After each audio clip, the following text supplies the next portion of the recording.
Konnichiwa! 別のブログのエピソードへようこそ。今日の話は J-POP や K-POP についてです。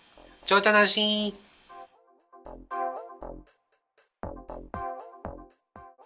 Okay, so for those of you who do not speak Japanese, this episode is going to be about my current obsession, with above all else, which is J-pop and K-pop music videos on YouTube. Like, I can go to YouTube and just lose 3 to 4 hours just watching music videos from Japan and Korea. The relevance of this is that I'm going to tie it into a kind of a talk that kind of mirrors the whole 8 Mile / Eminem / Rabbit or whatever talk that we had last week during class. So the music right now in Japan and Korea is really cool. It kind of mirrors what's going on with our own kind of popular music right now, but it definitely has a Japanese or Korean kind of take or feeling about it. And the music videos that go along with these songs are actually really cool and can give Lady Gaga or Nicki Minaj or whoever other kind of shock artist that's out there right now a run for their money. They're just really awesome. But after our whole talk about 8 Mile and authenticity and that whole discussion that we had last week had me start thinking about K-pop and J-pop. So one of the things that we talked about last time was kind of this appropriated media message of 8 Mile and how that's kind of still making a profit off of, or still making a product that is going to eventually make profit.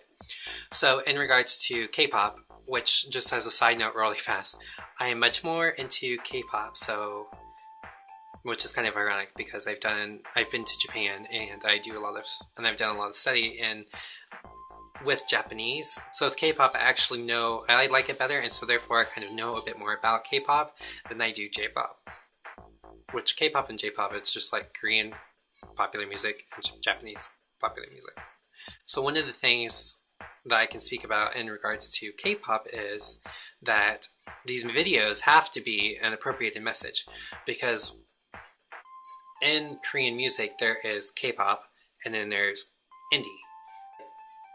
indie Korean music. Those are pretty much the two categories that anyone speaking English at least kind of talks about. K-pop is these big companies over in Korea and Japan. They kind of produce and manufacture these music groups that come out of Korea. So a lot of K-pop music, for instance, deals with bands kind of like the 90s, so kind of like the 90s and late 2000s, girl groups and boy groups that were kind of prevalent in our own music. That's kind of the big thing and has been and probably will be in Korean music. But each of these groups is kind of manufactured by this big company, and the girls and guys that are in these groups spend 3 to 4 years before they even debut with a group, practicing their vocals and dancing and all this kind of stuff. So they are the definition of manufactured artists. They go through extensive training to become successful. And then on the other hand, you have Korean indie music, similar to our indie music here in the States, but it's different because the indie and pop titles don't necessarily have to deal with a particular sound or genre of music, but just means popular is what's top of the charts, and indie is bands that were not produced in a great big company and therefore have kind of become popular on their own kind of musical merits, but they can still be kind of pop sounding. As you can tell, I'm kind of really into this. So what's interesting for me is that these music videos, which can be, quite different which can be kind of shocking and different, are completely made to be making a profit. And so then I start wondering that as an American, kind of an outsider who is watching this, am I kind of propagating or buying into this whole particular manufactured version of Korea or Japan? And the videos don't necessarily represent what Japanese culture or Korean culture is like. As a person that's been to Japan, yes, there are some strange and outlandish things that are quite different from the United States over in Japan. But some of the music videos that you watch for J-pop are kind of really out there and really kind of strange. So for instance, this video by Kyari Pamyu Pamyu is really kind of out there and makes absolutely no sense to me whatsoever. But the song is like really addictive, and I absolutely love Kyari, so don't get me wrong. So after watching a video like this, I kind of started wondering in regards to our 8 Mile talk, what is authentic Japanese music or culture, or what is authentic Korean culture? So in thinking about authenticity, I wonder if this is truly authentic or not, or even if it's authentic to some degree, like what are these videos kind of leaving out, which I know they are leaving out aspects of culture. So then I begin to wonder kind of what kind of message is this sending to people, not only within the country of Korea or Japan, but people around the world, because there is a big fan base here in America, and I'm sure there is in the rest of the world for this kind of, for these videos. So then I began wondering if these videos are propagating in the United States this idea of an othering of Korea or Japan, or a modern day kind of Orientalism, where it's kind of like, oh, Korea and Japan, they're so strange and out there, and, you know, it's so different from the United States, or, you know, outsiders in general, and whether that is kind of a racist stance, because like how we talked about in class, even in 8 Mile, they're kind of portraying a certain image of Black culture, which isn't necessarily true, which isn't necessarily like authentic or true, even though that's what we're kind of led to believe is authentic and true. So I begin to kind of question K-pop and J-pop videos in the same kind of regard.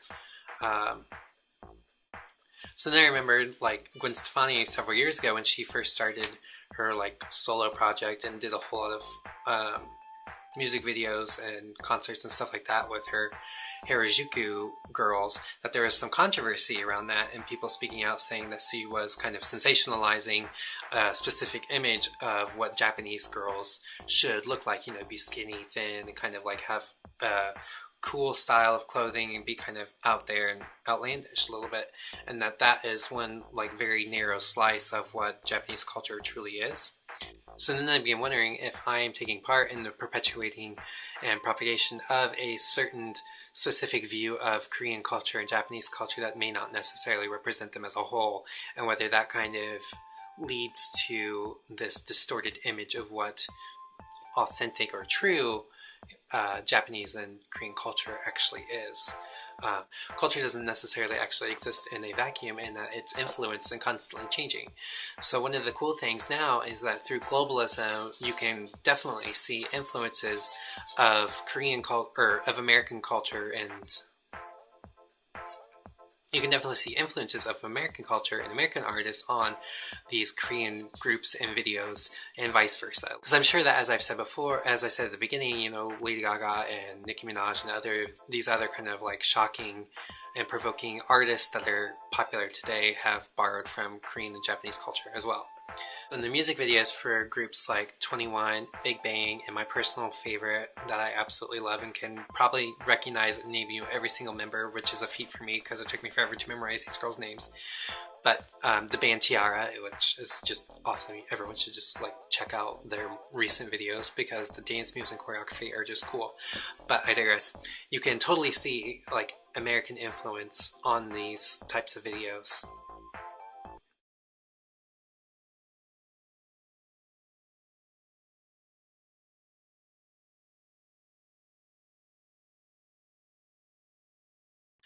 Just as a quick ending side note, Tiara, which I just said was my personal favorite, recently started promoting another boy group.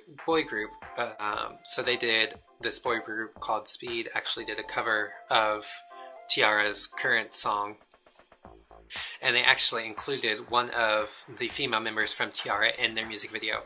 And so I'm going to show. And so when you watch the clip, I want you to try to point out to me the girl member in the group.